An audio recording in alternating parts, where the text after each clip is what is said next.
बिस्मिल्लाहिर्रहमानिर्रहीम। Dear students, मैं हूं गुलाम रसूल। उम्मीद करता हूं आप सब खैरियत से होंगे। अल्लाह पाक आपको हमेशा खुश व खुर्म रखे।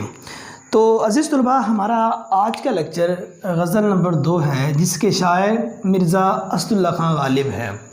इनकी पहली गज़ल का इनका तारफ़ और बाकी जो गज़ल है वो, और ये जो दूसरी गज़ल है इसका जो पहला हिस्सा है वो हमने कर लिया था। तो आज मिर्ज़ा गालिब की दूसरी गज़ल का दूसरा हिस्सा है शेर नंबर 5 से। शेर नंबर 5 देखिए।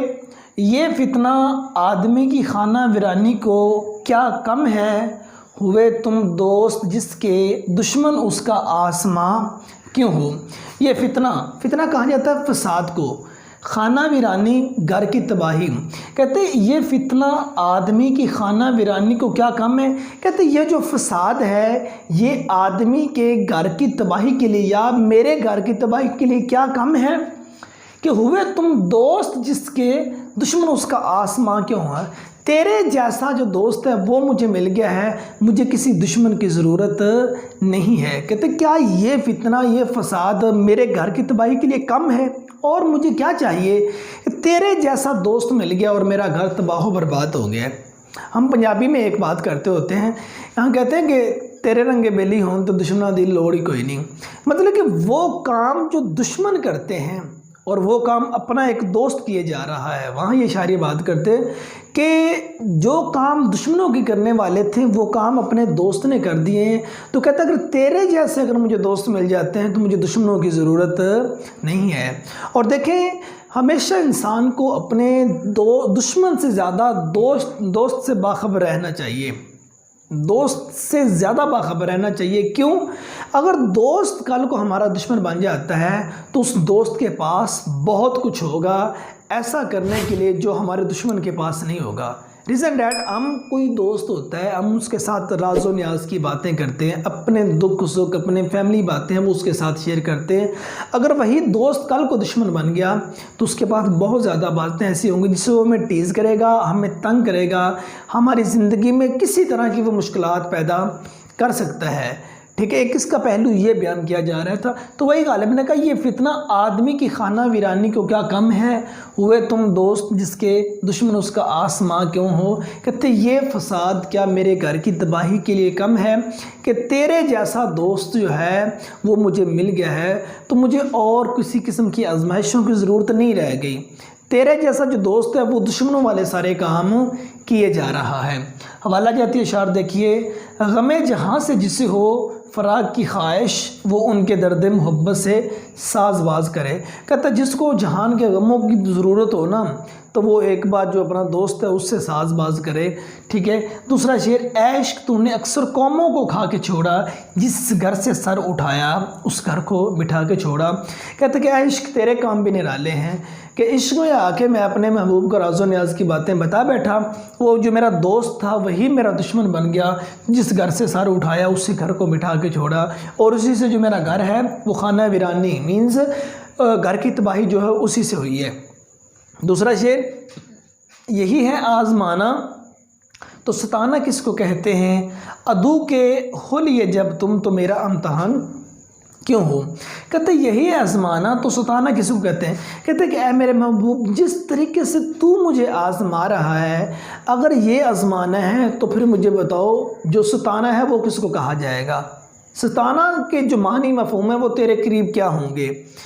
कहते कि अदू के जब तुम हो लिए तो मेरा इम्तहान क्यों हो। अदू कहते हैं दुश्मन को। कहते जब दुश्मन के तुम हो गए हो तो मेरा इम्तहान क्यों लेते हो, मेरा इम्तहान लेने की फिर तुम्हें क्या ज़रूरत पड़ गई है। कहते कि ऐ मेरे महबूब जिस तरह तुम मुझे आज़मा रहे हो तो बताओ फिर सताओगे कैसे, तुम्हारा सताना कैसा होगा। दुश्मन के तुम हो गए हो तो मेरा इम्तहान क्यों लेते हो। अब देखो ना, मैं सिंपल सी एक बात यहाँ बयान करके आपको उसका असल लॉजिक की तरफ लेके आता हूँ। सपोज़ हम किसी जगह पे नौकरी लेने के लिए जाएं, जॉब्स के लिए जाएं, हम उस जॉब्स के सबसे पहले टेस्ट की तैयारी करेंगे। टेस्ट की तैयारी करने के बाद इतना ज़्यादा ट्रैवल करके वहाँ वो टेस्ट देने के लिए जाएंगे। टेस्ट देने के बाद उसके इंटरव्यू के लिए जाएंगे। अच्छा, टेस्ट के बाद इंटरव्यू के लिए जाएंगे, ये सारे पापड़ हमने बेले। हमें बाद में खबर मिली कि वो सीट जिसके हकदार हम थे वो सिफारिश बेस पे किसी और को मिल गई है। تو ہم کوسیں گے اس نظام کو اور ہم یہ کہیں گے اگر یہ سیٹ کسی اور کو ملنی تھی تو ہمیں کیوں بلایا، اس کا اشتہار کیوں دیا، یہ ایسا کیوں ہوا، ٹھیک ہے نا۔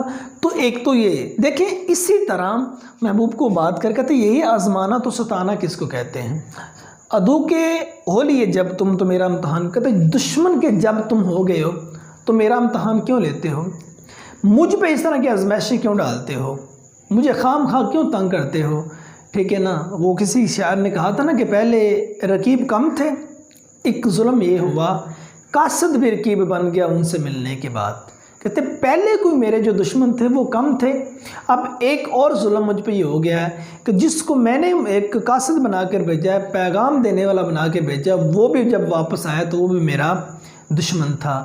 تو یہی ہے آزمانا تو ستانا کس کو کہتے ہیں، عدو کے جب تم ہو لیے تو میرا امتحان کیوں ہو۔ اب جس طرح محب کے کہنے پہ محبوب نے مکان کی چھت سے چھلانگ لگا دی، ایک ٹانگ توڑا بیٹھا، ٹھیک ہے نا، تو اس نے اپنے محبوب سے کہہ دیا کہ یہ تم کیا کر رہے ہو، کہتے نہیں جی میں تو تجھ کو یہ آزما رہا ہوں کہ میری بات تم مانتا ہے کہ نہیں مانتا ہے، اور کہتے اگر اس طریقے سے تم آزما رہے ہو کہ میری ٹانگ ٹوٹ گئی ہے، ٹھیک ہے نا، تو پھر پتہ نہیں تیرا ستانا کیسا ہوگا، ٹھیک ہے۔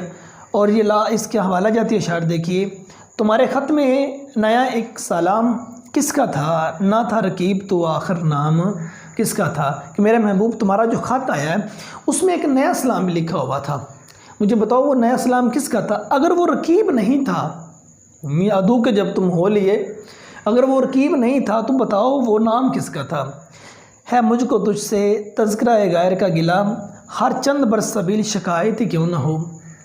وہی دیکھو جس طرح انہوں نے کہا کہ یہ آزمانا تو ستانا کس کو کہتے ہیں، اگر تم آزما رہے ہو تو پھر مجھے بتاؤ ستانا کیا ہوگا، جب دشمن کے تجھ سے ہو، دشمن کے تم ہو گئے ہو تو پھر میرا امتحان کیوں لیتے ہو، ہے مجھ کو تجھ سے تذکرہ غیر کا گلہ، کہ میرے سامنے غیروں کی بات ہے، ٹھیک ہے۔ مختصر شعر نمبر 7، نکالا چاہتا ہے کام کیا تانوں سے تو غالب، تیرے بے مہر کہنے سے وہ تجھ پر مہرباں کیوں ہو، کہتا ہے کہ اے غالب، نکالا چاہتا ہے کام کیا تانوں سے غالب، کہتے ہیں اے غالب کیا تو تانوں سے کام نکال لے گا، کسی کو بے وفا اور ہرجائی کہہ کے تو اپنے کام نکال لے گا، تیرے بے مہر کہنے سے وہ تجھ پر مہرباں کیوں ہو، بے مہر کہنا، بے وفا کہنا، ہرجائی کہنا، کہتے تو اگر اس کو بے وفا اور ہرجائی کہے گا تیرے ایسے کہنے سے کیا جو کام تو نکالنا چاہتا ہے وہ نکل آئے گا۔